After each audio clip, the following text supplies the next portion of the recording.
Бэр чадлаа гайхуулсан халахын хүчтэнгүүдийн домог яриа. 10 баядын алдарт бүх гонгоо. 10 баядын алдарт бүх даншгийн арслан гонгоо агсан. Өөрийгөө 5 атны тэнхээтэй хэмээн ярьдаг. Тэр нь амьдрал дээр барин 50 батлагддаг байжээ. Жингийн нэг атанд 70 кг жинтэй 3 шуудаа гурил ачдаг бол гонгоо 15 шуудаа гурил буюу 1 тонн ачаа үлхэн үрээд явчих тэнхээтэй бүх байжээ. Нэг намар нутгийн тэргүүн баян норов эсгээгээ хийгээд дуусч байхад очжээ. Тус бүр 5 алдын 12 эсгээ хийсэн үн баян гонгоогийн хүч чадлыг үзэхэд шийдэж чи үнэхээр 10 баядын босоо бүх юм бол 5 алдын 12 нойтон эсгийг үрээд голын цаана байгаа гэрт минь хүргээд ил. Тэгвэл чамд аргил бүдүүн эрэг бэлгэлэмц хэмээн амхарчээ.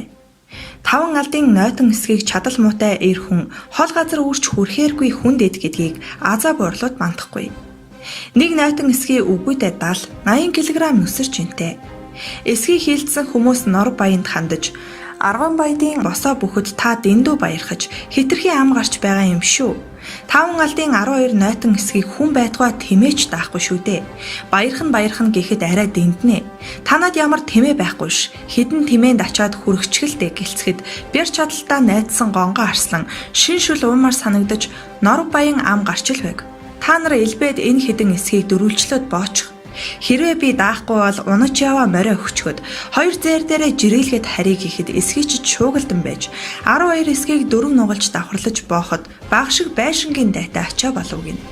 Даншгийн арслан гогцоонд нь шуугаа оруулж хөлөө нугалж суугаад ачааг үүрээд босоход наамал ултай хятад гутлынх нь бол нойтон зүлгэнд гүнзгий шигтгэхэд хөлөө ээлжлэн өргөж цуг татаж аваад нор баяны гэрлөө хүнд эсгийнд түүрцэн шинжгүй алхсанд эсгийч даган гүйлцээр баяны гадаа очиход гонгоо үрсэн эсгийгээ шидэж орхисонд баглаан тас усарч эсгий задрахыг нүдэрээ харсан харамж баян хилсэн амандаа бантаад чи аргагүй 10 бэдийн босоо бүх юм.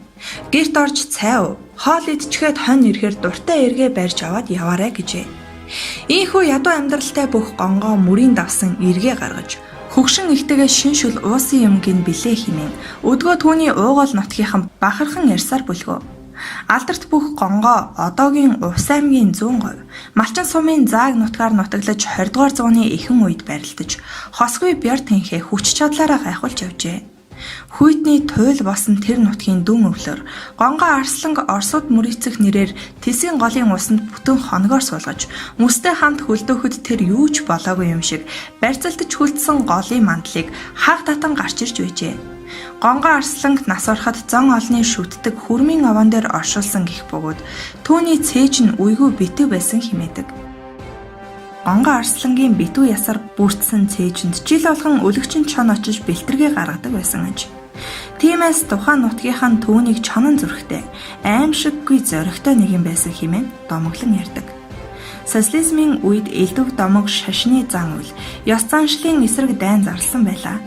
Тэр улаан үзэл сурталд автаж ойварч сагсуурсан лувсан гэгч социализмдаа хит үнэнч гэдгээ харуулах гэж хүрмийн овооны тайлагны мод чулууг нурааж амин малын хашаа барьсан гэдэг. Сум орон нутгийнх нь удирдлагууд хувьсгалж ирийн тэр аимшиггүй үйлдэлээс айж байсан ч бойл гэж хэлж чадаагүй аж. Аваа сүйтгэж өвлжөө барьсан лувсан шин зүйл хийсэндээ бардаж байж. Тэдний өвлжөөндөө буусан өдрөөс л нэг чон тэдний гадаа ирж уйлдаг болжээ.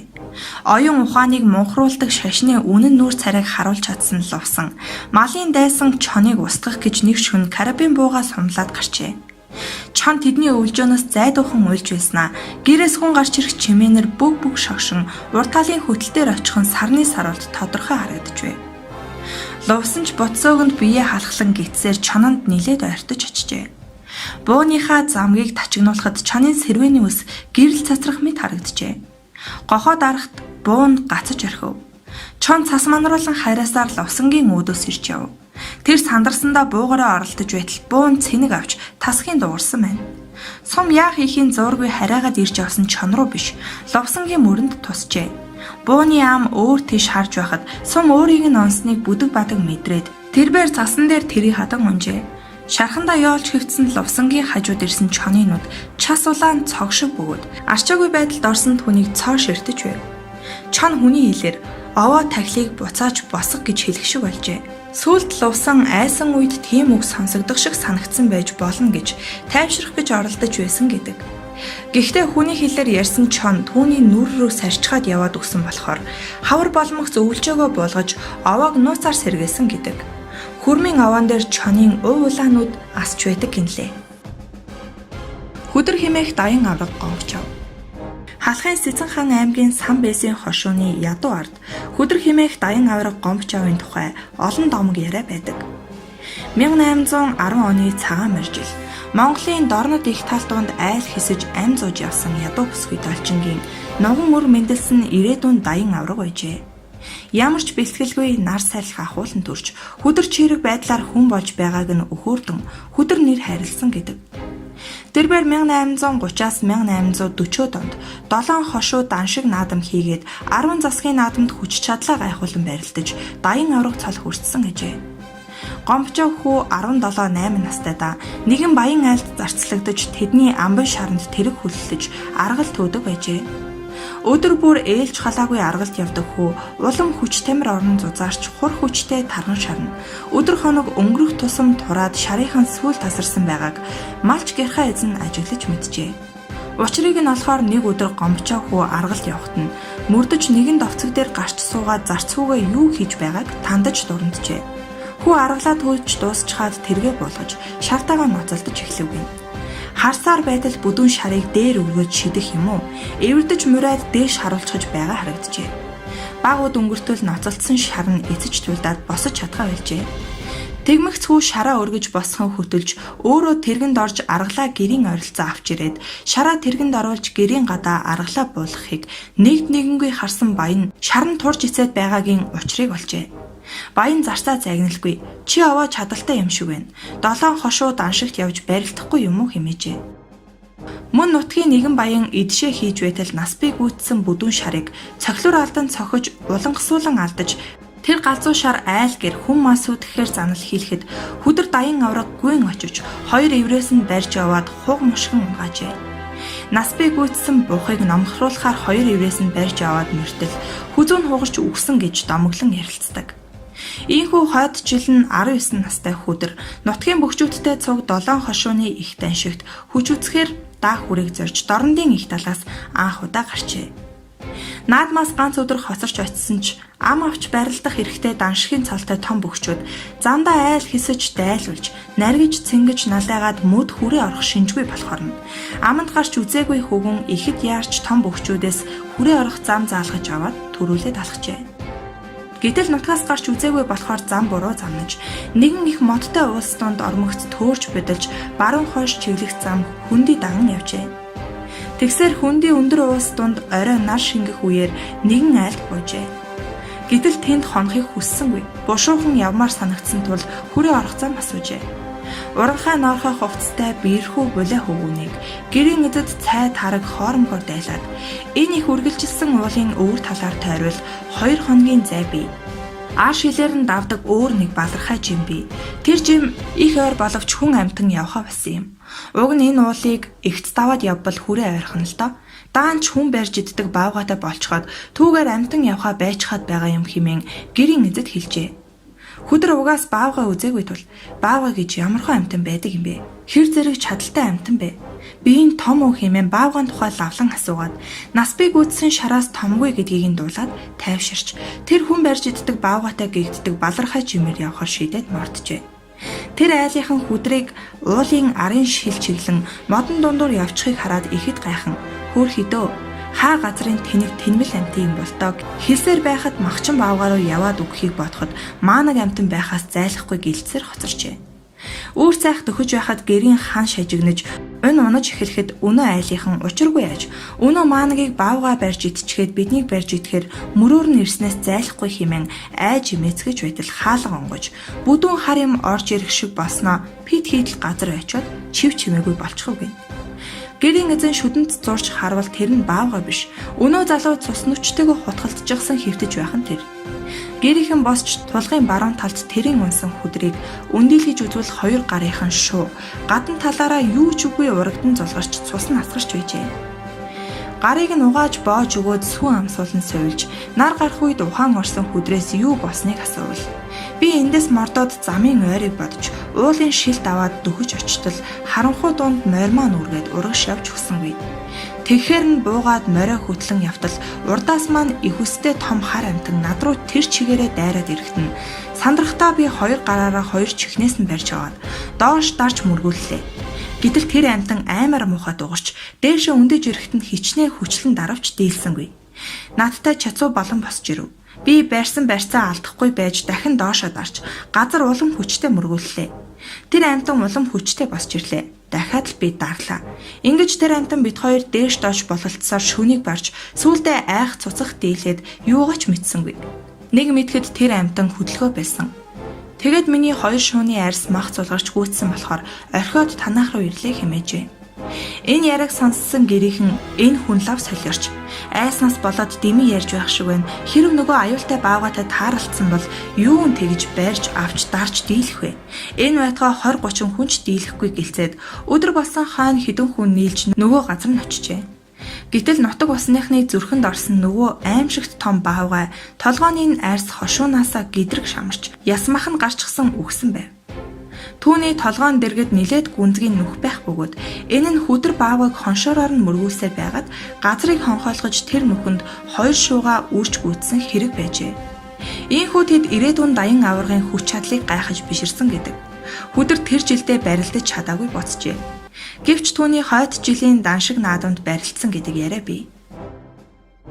Сэцэн хаан аймагт ажиллаж байсан хятадын худалдааны том пүүсийн эзэн данжаад нэг өдөр хүдэр даян аваргыг гэртээ урьж би Бээжин явна. Чи миний ачаа хүсгийг хамгаалж Бээжин хүргэж өгөө. Би чамд их шан хүс өгнө гэсэнд хүдэр даян аварга тэр пүүсийн жингийн цуваг хамгаалагчаар явсан юмсан ч. Хятад пүүсийн эзэн өдгөөгийн Өвөр Монголын нутгийн гүнд орж нилээд явснаа.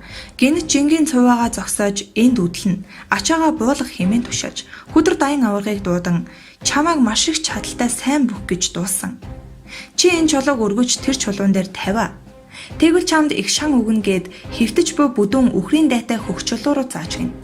Хүдэр даян авраг зодог шуудгаа өмсөж цолоо дуудууснаа өнөө нүсэр том чулууг сэв хийтэл өргөж том хадан дээр аваачиж тавьсанд хятад данжаад амлсан ёсороо түнд их шан өгч чулуучнаа дуудаж энэ чулууг халахын хүдэр даян авраг өргөж тавив хэмээн тэр чулууны бөөрөн дээр сэлүүлсэн түүний мөнхийн хөшөө дурсгал болон өдгөө хүртэл бараас үртэй харагддаг.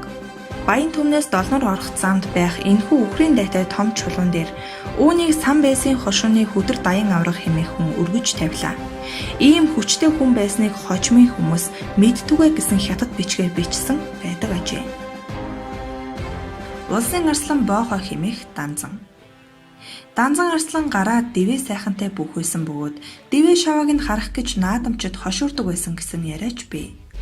Түлхээ дайрахт нь тогтдог хүн тун ховор байсан гэдэг. 1933 онд болсон ардын хувьсгалын 12 жилийн ойн их баяр наадмаар 880 бүх зодголоход юставж улсын арслан болжээ. Арслан болохдоо 38 настай байсан гэдэг. Данзан арслан 1956 оны наадмаар 61 настайдаа улсын зан Нанжааг өвдөг шороодуулан 5 даван шөвгөрч байсан гэхээр ясны бүх байсан тодорхой юм.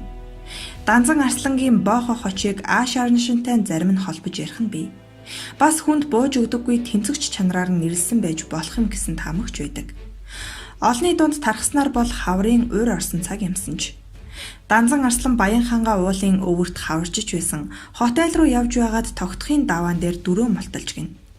Овонд чулуу нэмээд мордох гэтэл ар нуруунаас нь хин нэгэн хүчтэй дугтраад авчгин. Цочсондоо манер эргэн харвал төөх хэрийн сагсалтсан зогдортой. Бяруу шиг бүдүүн чон хөх хөвөн дээлийг нь хүү таттал ар нуруугаараа газар харуулдан очив. Үлэмж биетэй тэр саарл чон данзан аваргын дээрээс нь дарж шүдэ ярзайлхан шүлсээ асгаруулан архирч өнгөчээ. Баруун гараараа багалзуурдаж тийртэл чон саван унжгин. Хээрийн бохог өөдөөсөө өсөрч архиран дайрахад самбаачлан хоёр чихнээс нь зурж хэд хэдэн удаа духтран хадруу мөргүүлтэл хөдөлгөөнгүй болж гарынх нь аясаар сунан унжээ. Тэгэнгүүт нь мориндоо ганцглан барааны газарт харагдах хотелыг зорьсон ч замдаа толгой нэргэж айлын гадаа ирээд мориноосоо буунгуудаа унаад өгч. Нэг хэсэг ухаан балартаад сэрэгтэл олон хүн ирсэн бололтой. Гү яаж амьд гарваа. Манай хотыг үүрээр түүгээгээд арилсан галзуу азарган чоныг авалчихсан байна гэж ам амандаа шуугилдаж байсан хэмээн тэрбээр дурссан байдаг. Энэ явдлаас хойш нутгийнх нь боохой данзан гэж дуудах болж. Энэ хоч нь эд барилдаж байх үед нь ус даяар торж боохой данзан хэмээн түмэн олондоо нэр нь мөхөрчээ. Нэг удаа данзангаа хоёр нөхрийнхөө хамт Баян хаангаа ууланд мод хийж явжээ. Хоёр нөхөр нь наадан бүртэл энэ боохой төрүүлэх юм. Татлаг татах үеэр гарынх нь хурууг хавчуулаад гэмтээчихвэл энэ жилийн хошуу наадамд бид хоёрыг болно гэж нууцхан иржээ. Татлаг татаж буй нэг нь данзаа энэ түлээг түшиж вэ гэжээ. Түлэн дээр гараа тавиад түштэл нөгөө нөхөр нь аргамжаа гар дээгүүр нь давуулаад угцран хүчтэй таттал тэрбээр гараа шувт татан автал гогцоорсон аргамж тас усарч нөхөр нь духаараа мод мөргөж улаан халдсан болжээ. Данзангаа бүсээ уурч нөхрийнхөө толгойг боох зураа "Гү өрөө тун базаахгүй юм боллоо" гэд гимшиж зогсжээ. Данзан Арслан 1935 онд аймгийнхаа засаг дарга Цэмбэлийн доржийн машин сууж явжээ. Орхон голд дөхөж очтол эргээсээ халаад 1 км орчим газар цэлэлзэж байв гин. Машиныхаа моторыг бензинээр ороож зүтгүүлэн хэсэг газар явсан ч моторт нь ус орж дугуйн бамбалзуур шаварч шигдэн урагш ахихгүй байж. Машин нь Америк 4 гэдэг даавн бүрхүүлтэй авсаархан хөнгөн тэрэг байж Данзангаа машины урдаас оосарлон гогцоон талыг нь цээжиндээ углан зүтгэжээ. Өвдөгнөөс дээш татсан устай бамбалзуур туулахад их хол харагдсан тул хүчийг нь цуцаахгүй гэж үе амраан арх балгуулан явсаар намаг туулан хуурай газар гарч бөөн хөөр баяр олжээ. Сэлэнгийн наадамд ар хангаан гомсүрэн гэж бүх нэг удаа төрүүлсэн юмсанж. Тэр нэлээд аарх үер байсан бөгөөд наадмын дараа намайг хаячих хүн алга шивдэ гэж томорчээ. Үүнийг нь сонссон Данзан Арслан хойтонгийнх нь наадмаар түүнийг 3-ын даваанд амлж аваад барай зөрүүний хооронд ганцхан хавсарч зохиод хэвтүүлчихэж. Тэгтэл оройхон гомсүрэн Данзангийн майханд очиж уучлалт гуйхад "Дүү минь ам сэтгэл хоёроо захирч даруухан явахгүй бол юунд ч хүрч мэдэн шүү" хэмээн зөөлсөн гэдэг. Данзангаа жар гарчсан хойноо сэлэнгийн тавилан дээр айл дамарч байтал нэг согтуу залуу "Боогоо Данзангаа бүх" гэдэг. Бордооныхоо морийг хурдан гэдэг гэж хотол хошуугаар нь ам гараад жигтэхэн гин. Данзангаа өөрөө борд арснаас буцдаггүй залуудаа бас нэг ёг хийгээд дуурчдаг байсан нь өнөөх залуугийн агсамналыг үл тоомсорлон чагнаад инэвхийлэн хөвтөд байж. Данзангаатай шил архиар барилтна гэжээ. "Миний дүү согтуу байна. Хин хинийх нь нэрэнд муухай. Маргаашил хүч үзье" гэжээ. Өглөө нь өчигдрийн агсам тавиад байсан залуу бирвазан дээр ирлээ гин. Данзангаа бас сахилгуйтмаар санагдаж "Гүйхөө чи бид хоёр өглөө шил архиар барилдахаар болсон шүү дээ" гэж сануулжээ. Данзан Арслан ганц түлхээд унгаачихжээ. Тэр тиймч годгор банд биш юмсан ч эр хүний наадам 3 байдаг юм гэж хэлжээ. Тэгвэл 3 шил архиар үзье гэжээ. Залууч зөвшөөрч.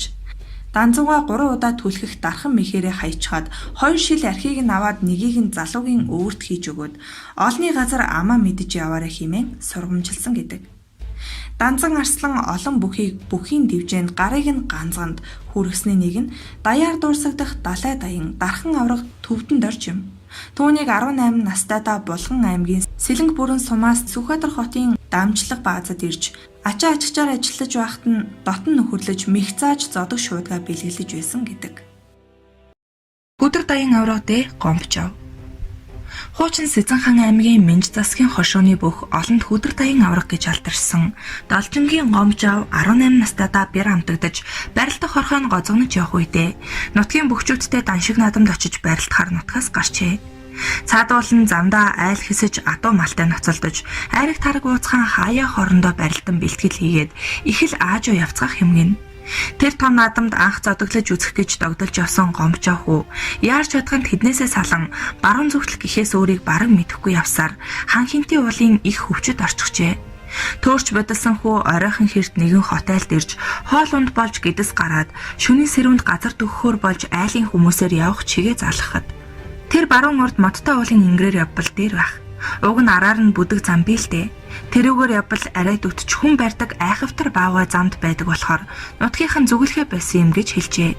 Гомжав мориндоо мордоод тэр баавгай гэдэг амтэн чинь насгүйдсэн шар өхрөөс биеэр хэр юм бэ гэж лавлан тийм их томгүй гэхийг сонсоод аян замдаа гарчээ.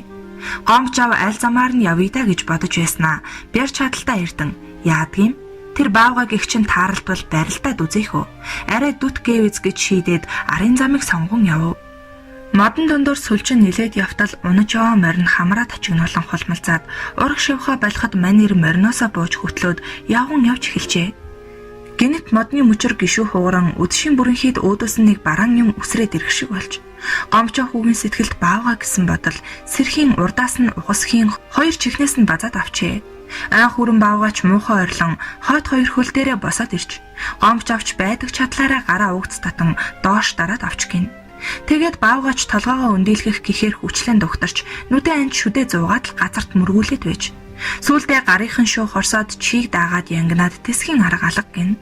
Баавгаан толгойч суларсаар өндийнхөө болох шиг болж удалгүй ан хүчит хүрэн бүх газарт харуулдан унаад хөдөлгөө болоход сая л сэхэ авсан гомчов. Хоёр гараа тэмтэрч үзвэл арьс нь урагдж шамран цус нүчтэйгөө холилдоод хачин болсон байжээ.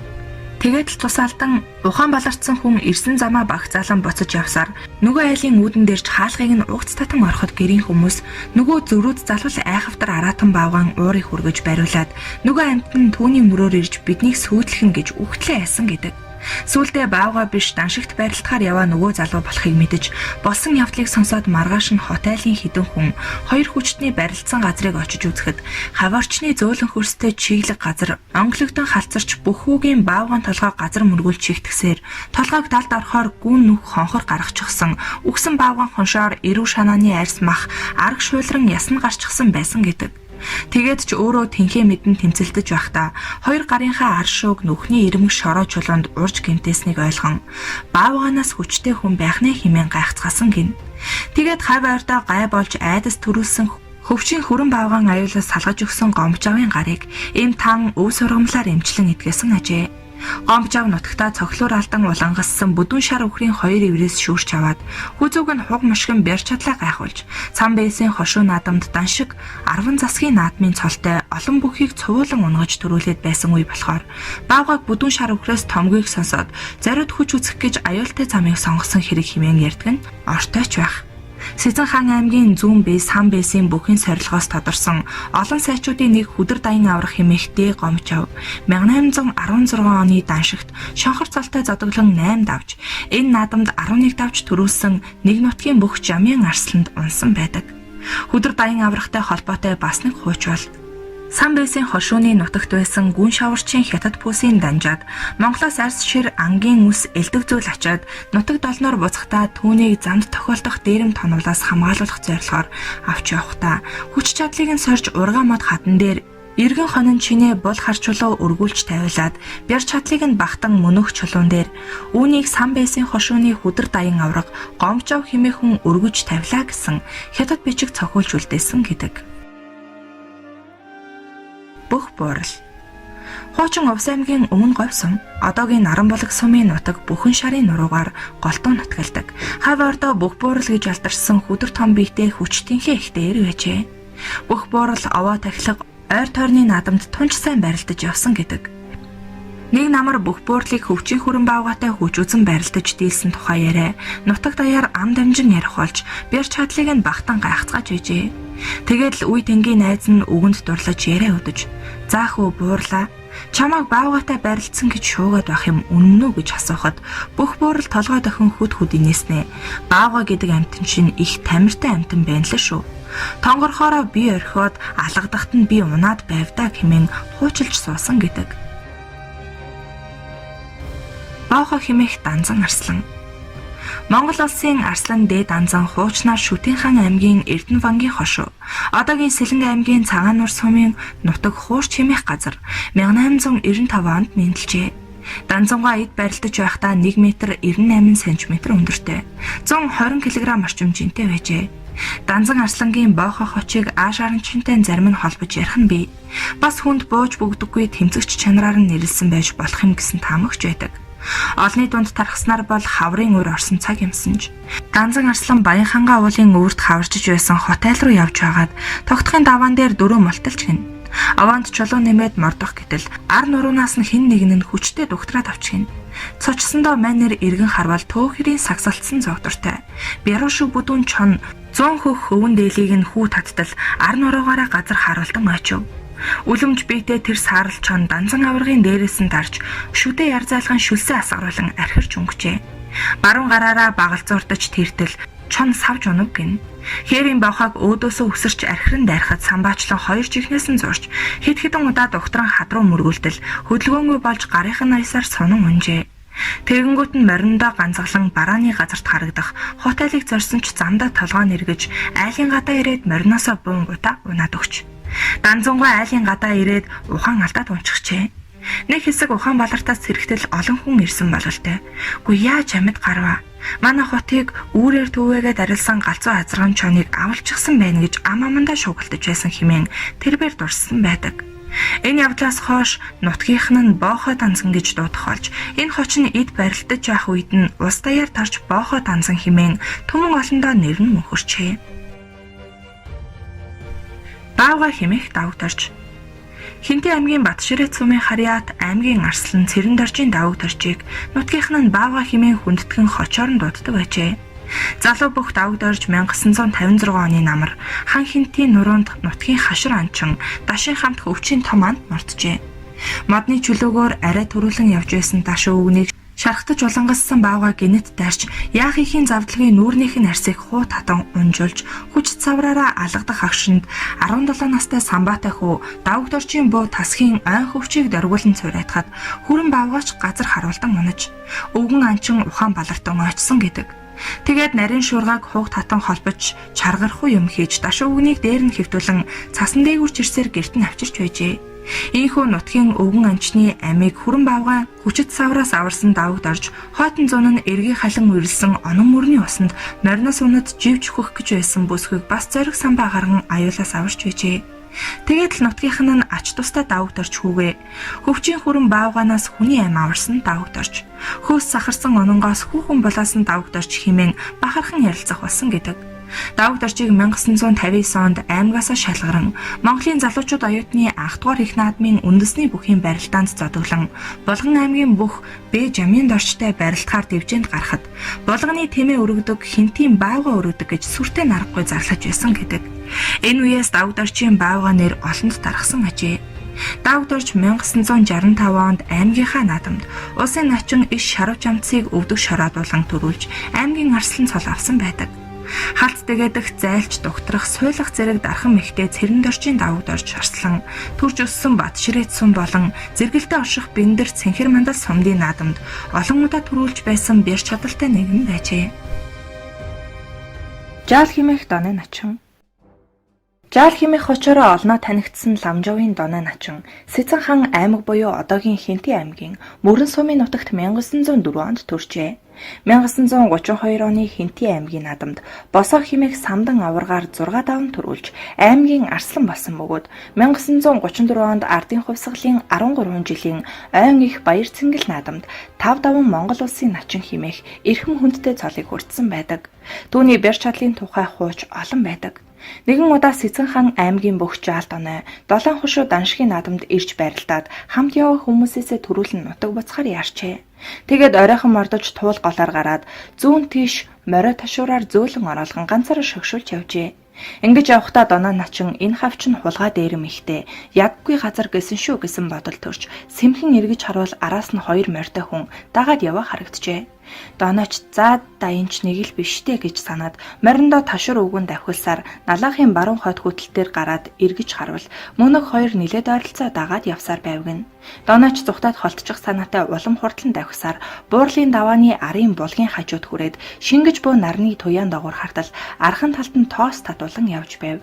Доноо начин ч олон хоног хол зам туулж аянссан морьтой над шиг ир. Энэ омглон морьттой эднараас зүгтэн гарч чадахгүй юм байна. Өөр л арга бодхоос гэж бодоод морьныхаа амийг татасхийн шогшуулж явтал удалгүй нөгөө хоёр ир хоёр талаар нь зэрэгцээд ирчихнэ.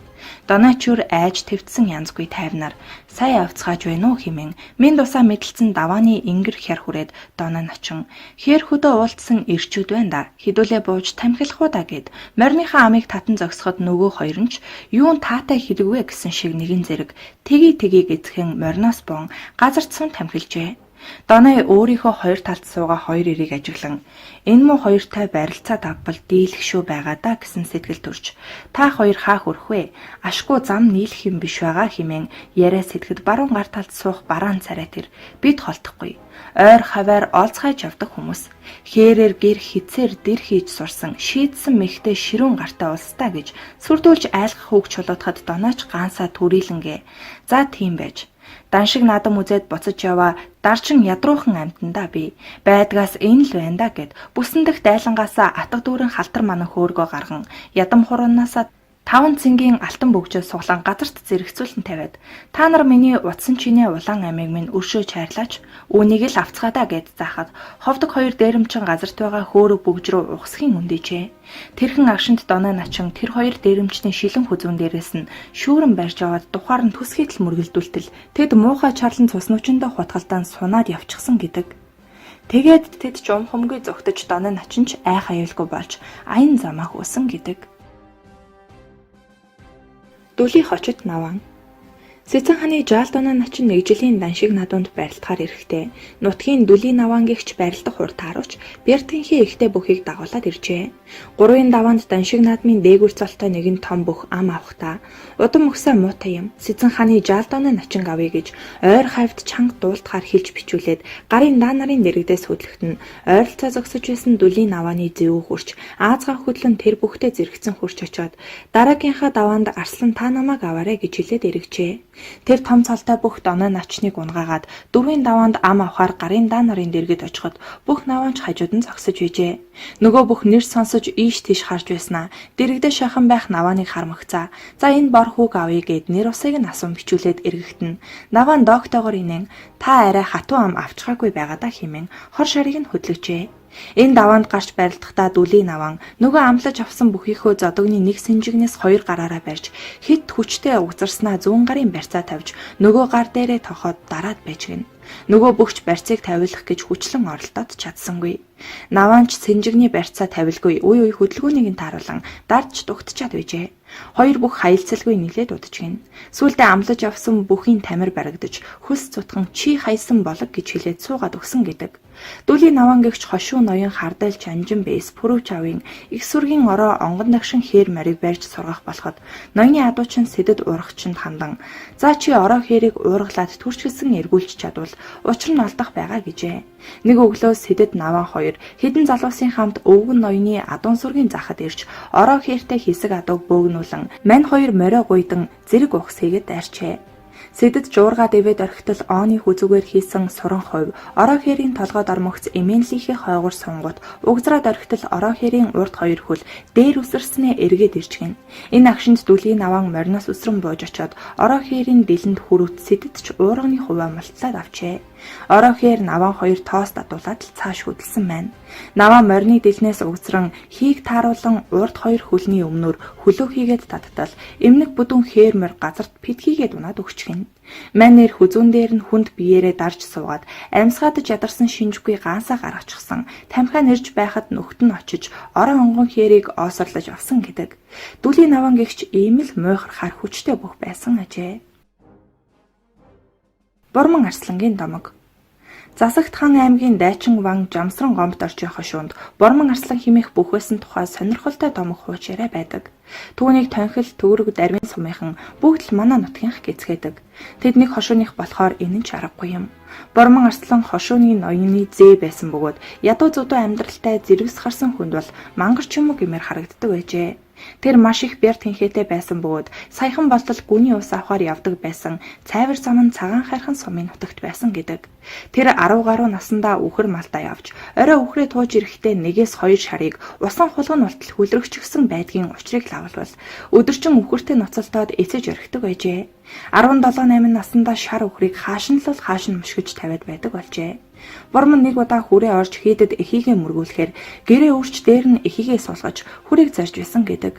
Хошуу ноён нэгэн удаа даа хүрээ орж богдод мөргөх даншгийн их наадам үзгээр явхдаа бараа болгочдтой хандаж та нар энэ бормонг аваад яв. Ачаа бараа өргүүлэх тэмээ мал маллуулахад хэрэг болж мэднэ хэмээн хэлжээ.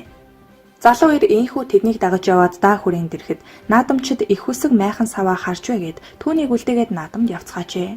Бурман майхандаа унтаж байтал наадамд ирсэн бөхчүүдийг шинжиж явсан шинжиж, бурмангийн майхны хаяагаар цохож байсан нүцгэн хөлийг нь "Пөөх, энд хөлдөө барын хүчтэй хүн унтаж байна. Үүнийг барилдуул" гэжээ. Ингээд хамт явагсад нь барилдуулахаар болж бурман барилдаад төрүүлж, даншигын арсан цолтой нутаг руугаа ботсон бөгөөд түүний тэнхээ уулыг өргөчхөр багтаж ядаж байсан гэдэг. Хавийн амтанд ааг омгоо гаргаж нэг наслахад л нөгөө хүн нь өгчих гээд байдаг болжээ. Тэрч бүхэл бурман барилдсан хүмүүсээ алчдаг хэмээн шуугах олов. Ингээд бурман нэг удаа ноёны бүхийг майхны гадсан дээр шидэж алсан тул түүнийг барьж хороохоор болжээ. Түүнийг барьж авах чадaltaй хүн байсангүй. Ноёны ээж нэгэн арга олжээ. Тэр шүрмсөөр маш нарийнхан хүдэр утсан ирээд "Хүм чи их чадaltaй хүн гэсэн. Энэ утсыг тасалж чадах уу" гэд хоёр эрхийн хуруунд нь битүү гогцоолдон ууж, огцом тасдуулсанд арьс махыг нь зүсэн ясанд нь хүрчээ. Энэ үед барьж авсан гэдэг. Түүнийг хэрхэн барьж авсан тухай өөр нэг хууч байдаг. Бурман арслан ааг омгорхож хүн алчих гээд болохоо байлаа гэсэн яриа. Хошуу нутгаар гарч бурман арсланг алах гэж орой дээр тусгай гэр майхан барьж найр хийж байгаа дүр үзүүлж, бурман арслангийн хүчийг шалгана гэж 8 азарганы сүлийг 4 мөчөөр нь боогоод азаргануудыг үргээтэл бурман арслан 4 мөчөө хумын татхад азарганууд унгалдан шээс алдаж зогссон гин. Тэгэхэр нь холоо ойрын хорон санаатнууд түүнийг тамхи тат гэж гиндүүлэн аманд нь ганс суулган, хоол орон гудраад азаргануудыг үргээхэд санамсаргүй 8 азарганы хүчинд автан чирэгдсэн гэдэг. Ингээд эмнэг азарганууд бурман арсланг чирэн оджээ. Түүний цээжийг шаргын хонхорт аваачиж хайсан байсан нь дараа жил нь чон гүлгэлсэн байсан гэдэг. Хавирганууд нь хоорондоо зайгүй битүү байсан бөгөөд нутгийн ардууд түүнийг олоод хүндэтгэн ошилсан гэдэг.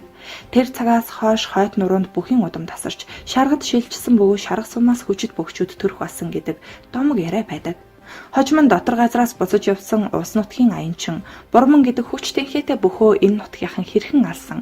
Түүний шарил хаана байгааг олж мэдээд очиж аваад явжээ. Ингээд тэр цагаас хойш улс нутгаас хүчит бөхчүүд олноор төрөх болсон гэдэг. Босоо хэмээх самдан авраг. Босоо хэмээх самдан авраг 1899 онд Хинтээ аймгийн Боён хотог сумын нутагт Ганжуур жавын гэрт төржээ. Самдан хүү багасаа шүрмслэг, махмаараа сайтай, адуу малтай хөөцөлдөж, үеийн хүүхдүүдтэйгээ ноцолдож, аян жин тээж, хунц, цай, шуудатай гурил будаа өргөж, бэр сун хатужиж байжээ. Самдан аваргын хүч чадлын тухай олон хууч яриа байдаг. 1913 оны усан өхөржил 14 настай самдан хүү жинчдийг даган ирээн цам явах замдаа буудлаад байх үед нь галзуучон дайран эрэхтэн самдан чигтэж аваад газар савжээ.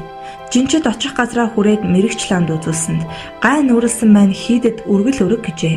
Самдан хятад бүүснээс өргөлийн юм авахар очиход хятадууд Оз дэс барин шуугилдаж байв гин.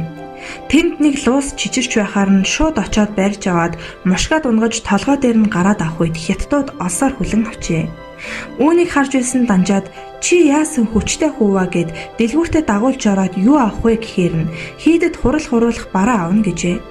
Данжаад хунц, цай, шуудаа цагаан будаа өгөөд үүнийг ганцаараа авч явбал зоос авахгүй гэжээ. Самдан бүсээрээ баглаад үүрээд явхаар нь Данжаад толгоос ихсэрч байсан гэдэг. 1914 оны Мадун барчил хошууны жинчид Өвөр Монголын Жанчхүү хот руу явхад 15 настай самдан цуг явжээ.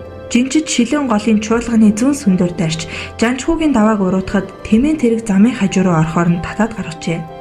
Очих газраа хүрээд буцах үед тэмээнүүд нь тарианд орж хэрэг мандаж үнэгүй ажил хийж өрөө дарах болж гин. Хэдэн зуун шуудаа гурил хураах 10 хоног хийх ажлыг самдан маш их хүч чадал гарган ажиллаж 3 хоногт багтаан дуусгаж өрөө дараад буцжээ. Замдаа сүндийн наадамд самдан хүү анх удаа зодоглон төрүүлээд даагаар шагнуулжээ. Жингийн ахлагч хүний нутагт төрүүлэх сайхан ч хил ам хараал ерөөл гэж айхтар юм байдаг. Гигэнд бараалхаж даага өргөж зам мөрөө даатгаарай гэсэнд тэд ёсоор болохов. 1915 оны 100 Жанчхүү хот руу жин тэхээр явхдаа зүүн сүндийн наадамд таарч самдан 16 настай байралдаж ноёны бүхийг дотуур дэгээ орон эргэж өвдөг шараад болон төрүүлжээ. Мөн жингийн ахлагч юмыг яаж мэдгүй бандад гигэнд бараалхаж шагналаа барьж аян замаа даатах гэсний дагуу даатгуулжээ. Самдан 20 хүрээгүй байх үед гэрийнх нь хаяанд нэг үнэ өгчгсөн хөвтөж байжээ. Игч нь энэ өгсөн үнэийг яаж зайлуулна да гэж өгүүлэхэд самдан дуугийнх нь чагнаж сууснаа гараад явчихж гин. Самдан хүү өгсөн үнэнийг дэргэд ирж хормоогоо шуугаад дөрвөн хөлөөс нь татан нуруугаар нь дээш харуулснаа шилднээс нь 2 гараараа базаж өрөөд 1 2 3 гэд хүчлэн өргөж газраас хөндийрүүлэн нилээд явснаа тэр чигтэн чирсээр гэрээс холдуулчаад орж ирж байжээ. Энэ үеэс л нутгийн хүмүүс Ганжуурж авын бор хүү бүх олон шүү хэмээн ярилцдаг болсон гэдэг. Самдан авраг нэг өгөл баян түмэнд ачаа хүргэхээр жинд явжээ. Цас орчихсан халтаргаатай ч үеэж өндөрлөг ууд тэмээ хүсэг өгсөн араас нь самдан дагаад гэлдэрч явж гин. Тэдний араас хар утаа хаялж хахир дуу хөнгөнөөсөн ачааны том машин зэрэгцээ тэртэл нэг тэмээ нь үргэж тонгочоод ачаатай тэрэг нь машин шүргүүлж бяц өсөрчээ. Орос жолооч огт тоосон янзгүй цаашлан явахыг хараад самдангийн уур хурч морио гуйдан ухас хийгээд машинтай зэрэгцэн очиутаа мориноос үсрэн бууж машины твшний дээгүүрээ төмөр бэхэлгээдээ зузаан баанзнаас шүүрэн барьж хөлөөрөө газар уллаад таттал твшний арын хаалт зад үсрэн санжганжээ. Самдан түүнийг сугавчлан үзэртэл машин ч хүч алдан зогссон гэдэг. Мөн самдан нутгийн хідэн залуугийн хамт адуун дээр очиод эмнэг хангал барьж сургах болжээ. Хэсэг адууг морьтой хүмүүс хөөж шургуулхад нутгийн нэртэй уургач уртаа эмнэг хязаалан үрээ уургалчихж гин. Эмнэг үрээч цогчин зүтгээд байж самдан оосрлож авахаар хазаараа барьж уургийг дамдан очоод чихтэд авах гэтэл уурганы хувь тасран үрээ цааш ухсхийхэд мань нэр хүзүүгээр нь өрөөсөн гараар тэврээд таттал эмнэг адуу эргэж хөдөлж чадахгүй хөх махан чичрэн зогсож байжээ. Ийхүү самдан эмнэг адуугаа хазаарлан авч номорхолсон гэдэг. Самдан нэг өвөл хідэн нүхтийн хамт хөвчрөө барилгын дүнц түлээ модны жинд явжээ. Хідэн тэмээн тэргэнд мод ачаад буцаж явтал уулын бэлэн өрөө хажуу газар нэг тэрэгнийхэн чих хуг өсрөн дугуун яжигнэж голоос мултран унах үед хажууд нь явсан самдан ухсхийж очоод ачаатай тэрэгний араас шүүрэн авч сэгсэдэл өргөж байгаа дугуйг хийлгэж бэрэ гайхуулж ижээ. Нэг жил самдан дотор газар нүхтийн хамт жин тээж очоод ачиж утсан арьс шир ангийн үс зэрэгээ тушааж оронд нь бараа авах гэж хэд хоног хүлээх хэрэг гарчээ. Тэгээд л хүний газар зүгээр суугаад яах вэ? Ажил хийж хідэн янчаан олцгоё гэж ярилцаад хийх ажил ирж явсаар шуудатаа гурил нурулдаж хураахаар болчихно. Хэдүүлээ газраар нэг хөвлөрөх их гурлаас заасан хэмжээгээр нь үрж хурааж эхэлжээ. Гурилын нуруу дээшилсээр өөрсдийнх нь нуруунаас өндөр болоход самдан хідэн найзаа хураасан гурил дээр гаргаад өөрөө доороос нь шуудатаа гурилыг шидэж өгсөр байгаад гурилаа хурааж дууссан гэдэг. Бас нэгэн намар нутгийн танил осор бүдүүн байр унаж хулсан ташуур бариад давхиж явдал эцэн хивтер байдас унсан самдан аврах замд нь таарлтчихгэн. Осрын талхад муу золгийг нэг сайн чадъя байз. Хэд сайн ороолгочход зүгтхэд намайг гүйцэх юм биш гэж бодон тэнцэн ташуураа гинэт далан аврагыг гуйдаад эхэлжтэй. Самдан аврагч толгоогоо гараар халахлан "Осор минь намайг өшөө. Би чамайг дахин шоглож тоглож байхгүй" гэд ёстой л бууж өгч байна гин. Осрыг нэг ороолгоод аваад самдан хажуу тийш наалж ирснэ. Осрын унаж яваа морины хүзүүгээр тэврээд мушгах шиг болтол морь хүн хоёрч газарт унаад өгчгэн. Самдан бууж очоод осрыг өргөн хэд дугтарснаа бүсийг нь тайлан гар хөлийг нь бүсээр нь янгинт л хүлж орхиод "Хатуу тоглоомын чинь хариу эндэ. Чи тоглоом тоотайн дээр гэдгийг мэдхүү" гэчгээд мордоод явчихсан гэдэг. Самдан авраг 100 аймгийнхаа наадмын бүхийн барилдааныг нутгийн найз нохоо шаруу гэгчтэй зэрэгцэн суугаад үзжээ. Тэгээд л самдан авраг бөхчүүдийн барилдахыг хараад суудалтаа үнэлсэн. Мөнхөө алив гүйцээ гээл хашгирч байх юм гин. Нутгийнхаа нэг залуу бүхийг учраа бөхтөө тахимдуулаад онохт нь "Хилээгүй юу" гэд хажуудах шарвынхаа гуйн дээр алгадаад орхитол найзынх нь хөл хугарчих уу гэлтэй янгнаад явчихж гин. Шарав тэсэд суух гэсэн чинь бүр өвдөөд болохгүй болохоор нь самданда "Чи сая хөл рүү цогчихсон чи өвдөөд болохоо байлаа" гэвэл авраг доогтой инээмс "Муу нохой чи битгий бүх үзүүлэхгүй маяглаад бай" гэснээ учрыг мэдв бололтой хоёул хөтлөлцөн бүхийн талбайгаас гартал азар нутгийн барайч таарч үзээд "Самдан чи арай л чангатуулчихж тэ. Наадах шарвын чинь хөлийн эрээн булчин сунчихсан байна" гэд гипс барьж засаж өгсөн гэдэг. Самдан авраг улсын чанартай том наадамд 12 удаа задоглохдоо 2 төрүүлж 3 үзүүлэн 7 шүгүрсэн бөгөөд аймгийнхаа наадамд 7 төрүүлж 3 үзүүлэн сумын орон нутаг овоо дахиалгын наадамд 24 удаа төрүүлж босоо бүх гэдгийг харуулж энэ хүндтэй цолонд хүрсэн бүх юм.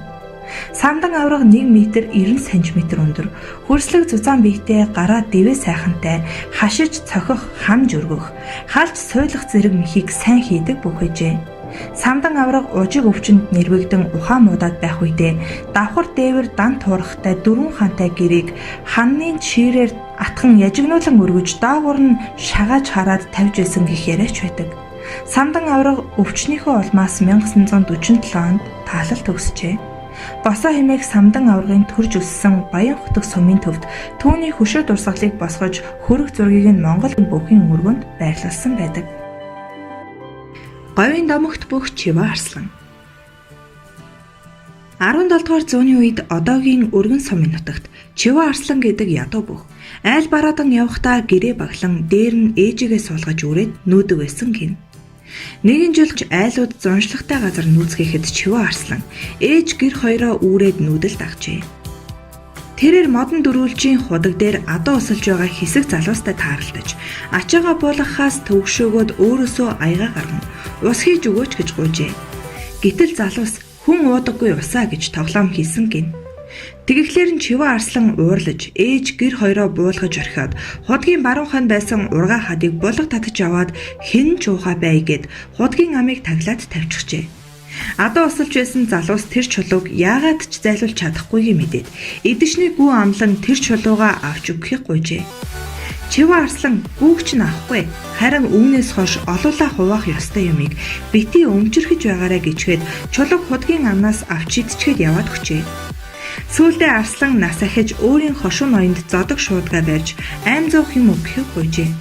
Тэгэхэд нь хошуу ноён чиний бааста шээстэй өмсөглөөр би яах вэ гэж загнаад авсангүй. Чива Арслан гомдож энэ нутгийн бүх надаар шувтраг гэж хэлээд зодог шуудгаараа газар саваад яваад өгчээ. Арслан явсаар Ханган аймгийн хошууны нэг ноёнд очиж зодог шуудгаа барин ам зуулган юм гоохот тэр ноён маш их баярлаж зодог шуудгийг нь авч ам зуух мал хөрөнгө өгсөн гин. Чива Арслан тэр нутагт хэдэн жил амьдарч байгаад төрсөн нутагтаа очиж ясаа тавина гэж зүтгэсээр яваад нутгийнхаа нэгэн тойромд ирж нас оржээ. Сүүлд нь Арслангийн цээжинд чон зулцгалсан гэсэн домгийг өргөн дэлгэрэх алтан ширээ ихэд сумын ардууд үе дамжин ярьсаар иржээ. Чива Арслангийн худаг таглаад дараа нь авч хайсан том чулуу одоо өргөн сумын нутагт модон дөрүүлжийн худгийн дэргэд байгаа ажээ. Түүний нас орсон газар нь өргөн сумын нутагт Арслангийн тойрон нэртэй байдаг бүлгөө. Жаахан Дамби авраг. Хуучнаар Далай бангийн Үйзэн Бэйсийн хошуу одоогийн Архангай аймгийн Мөрөн сумын нутагт хэсэг аянчид үдлэж байтал уг нутгийн 5 хүдрээр омглон мордынхоо бэр чадлыг гайхуулж 100 заа холбон хурц цас хаг зүсэж хүйтэн жавар сүрэн давхсаар аянчдын майхны гадаа 4 мултлав. Залуус амар мэндэ мэдлэлсэн нутаг усаа асуун танилцаж бас аянд замд учирсан адал явдал зан олны сонин сайхан ярилцсаар нэгэн танаа нутагт Жаахан Дамби гэдэг нэгэн сайхан бүх гарч байгаа гэлөө. Аль хэр хүчтэй хүн бэ гэхэд сайх залуусын нэг нь овоо сайн бөхтөө гэж хариулав. Ам халсан ирчүүдийн яриа үргэлжлэн хөвөрсөөр аянчдын тууж явсан бараг зэрлэгшсэн атар шарнуудаас 2-2-ыг авахаар 8 тохиров. Насбыг гүйцсэн атар тарган амбар шарыг барих тийм амаргүй.